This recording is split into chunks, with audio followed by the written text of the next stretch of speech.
Bom dia, que a paz do Senhor Jesus Cristo seja sobre a sua vida, da sua família.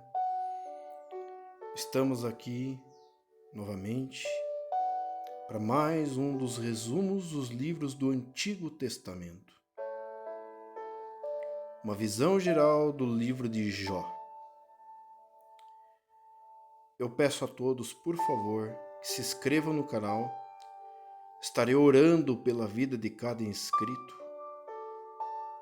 Ative as notificações na aba Todas para receber as minhas orações diárias, meus vídeos informativos e históricos. Deixa seu like para que o YouTube entenda que é um bom conteúdo. E compartilhe para mais pessoas, para amigos, parentes, familiares. Porque é bom todos saberem, ter uma visão de cada livro, nossos ensinamentos bíblicos, sempre envolto da palavra de Deus. Que Deus abençoe a sua vida e da sua família.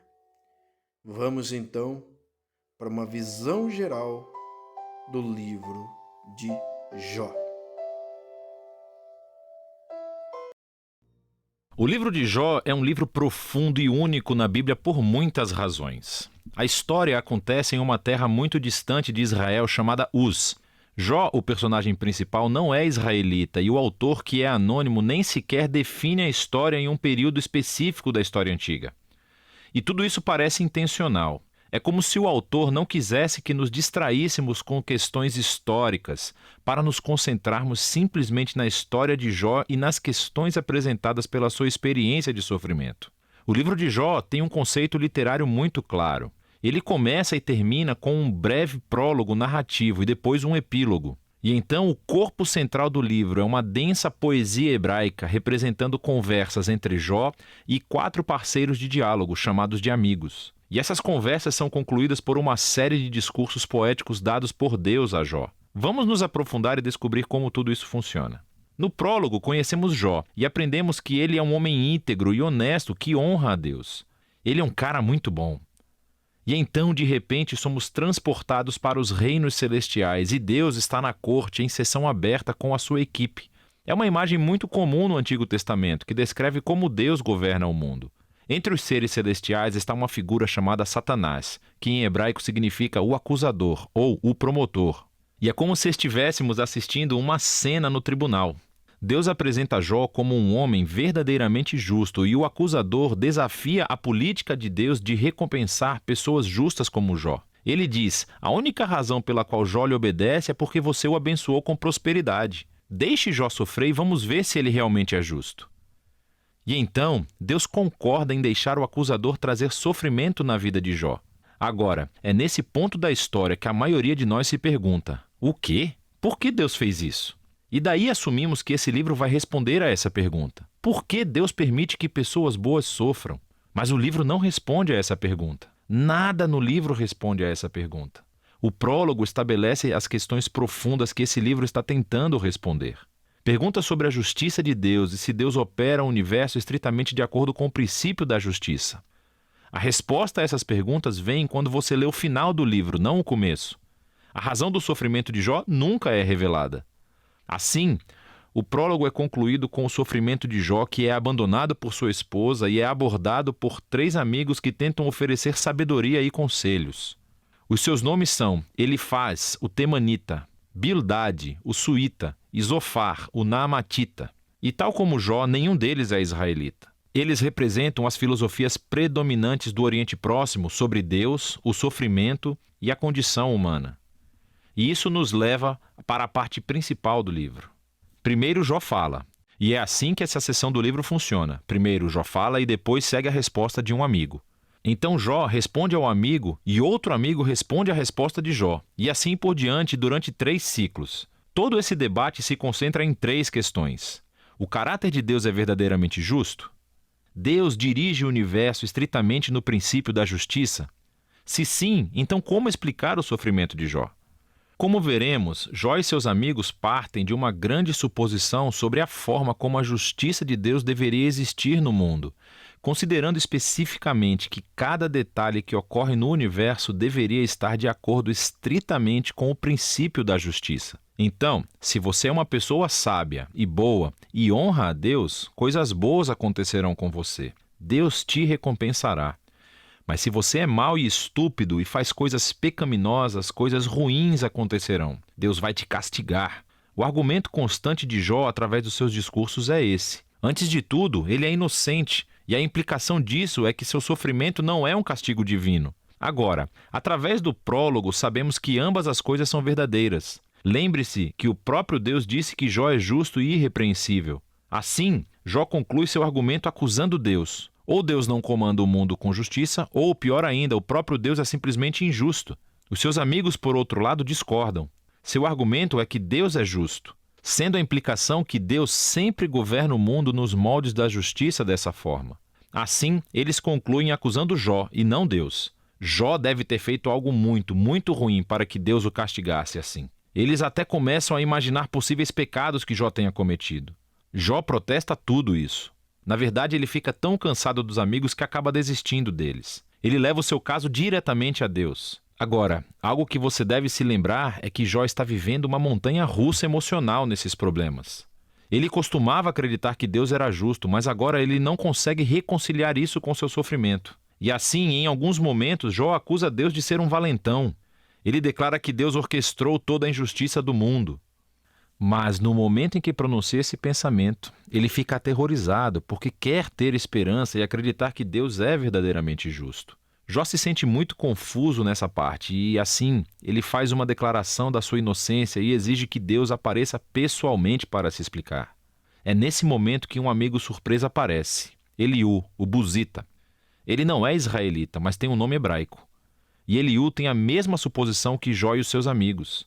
Ele argumenta que Deus é justo e que isso implica que Deus sempre opera o universo de acordo com a justiça.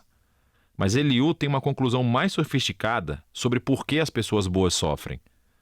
Pode não ser castigo pelo pecado no passado. Deus pode trazer sofrimento como um aviso para ajudar as pessoas a evitarem o pecado no futuro. Ou Deus pode utilizar a dor e o sofrimento para moldar o caráter ou ensinar lições valiosas. Eliú não afirma saber por que Jó está sofrendo, mas uma coisa ele sabe: Jó está errado em acusar Deus de ser injusto. Jó nem sequer responde a Eliú e os diálogos chegam ao fim. É como se a sabedoria dos antigos tivesse chegado ao fim e o mistério permanecesse. Então, de repente, Deus aparece em um redemoinho e responde a Jó pessoalmente.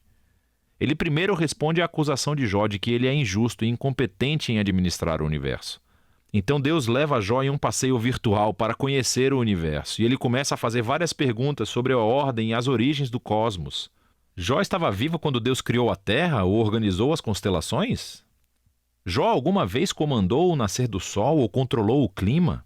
Deus controla todos esses detalhes cósmicos que Jó nunca imaginou.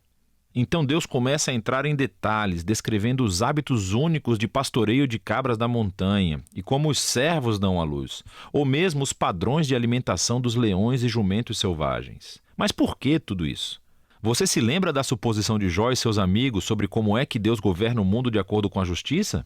Debaixo dessa suposição existe outra ainda mais profunda, que Jó e seus amigos têm uma perspectiva suficientemente ampla sobre a vida para fazer tal afirmação sobre como Deus deveria governar o mundo.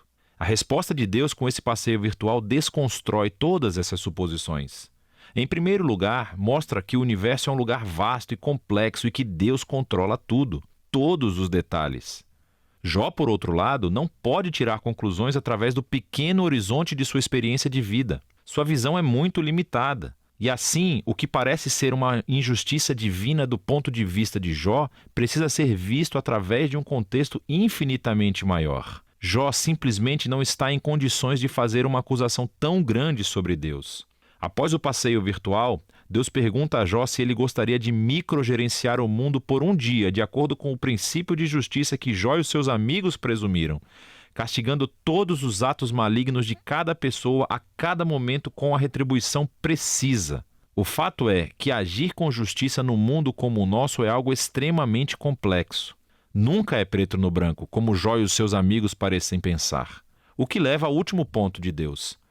Ele começa descrevendo essas duas criaturas fantásticas, Behemote e Leviatã, que algumas pessoas acham que são representações poéticas de um hipopótamo e um crocodilo. Mas, mais provavelmente, eles se referem a criaturas conhecidas na mitologia do Oriente Próximo, que são usadas em outros lugares da Bíblia como símbolos da desordem e perigo que existem no mundo bom de Deus. Essas criaturas não são malvadas. Na verdade, Deus tem bastante orgulho delas, mas elas também não oferecem segurança. O ponto é que o mundo de Deus é incrível e muito bom, mas não é perfeito nem sempre seguro. O mundo de Deus tem ordem e beleza, mas também é selvagem e às vezes perigoso, assim como essas duas criaturas fantásticas. E assim, voltamos à grande questão do sofrimento de Jó. Por que há sofrimento no mundo de Deus? Seja causado por terremotos, animais selvagens ou por outros humanos, Deus não explica o porquê. O que ele diz é que vivemos em um mundo extremamente complexo e surpreendente, que, pelo menos por agora, não foi projetado para evitar o sofrimento. Essa é a resposta de Deus. Jó desafiou a justiça de Deus. Deus responde que Jó não tem conhecimento suficiente sobre o nosso universo para fazer tal afirmação. Jó exigiu uma explicação completa de Deus. E o que Deus pediu a Jó foi a confiança em sua sabedoria e caráter. E assim, Jó responde com humildade e arrependimento. Ele pede desculpas por acusar a Deus e reconhece que passou dos limites.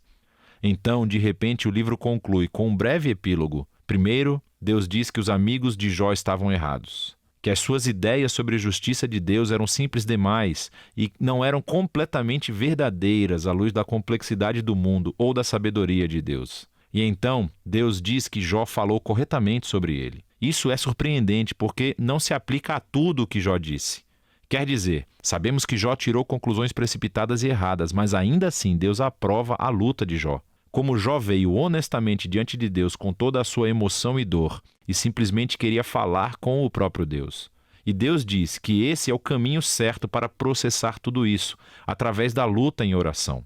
O livro é concluído com a restauração da saúde, da família e das riquezas de Jó, não como uma recompensa por seu bom comportamento, mas simplesmente como um generoso presente de Deus. E esse é o final do livro. Assim, o livro de Jó não revela o enigma de por que coisas ruins acontecem a pessoas boas. Pelo contrário, nos convida a confiar na sabedoria de Deus quando deparamos com o sofrimento, em vez de tentar descobrir as razões para isso. Quando procuramos razões, a nossa tendência é de simplificar Deus. E tal como os amigos de Jó, ou como o próprio Jó, acusamos a Deus, mas com base em evidências limitadas. E assim, o livro nos convida a levar honestamente a nossa dor e o nosso pesar a Deus e confiar que Deus realmente se importa e que Ele sabe o que está fazendo.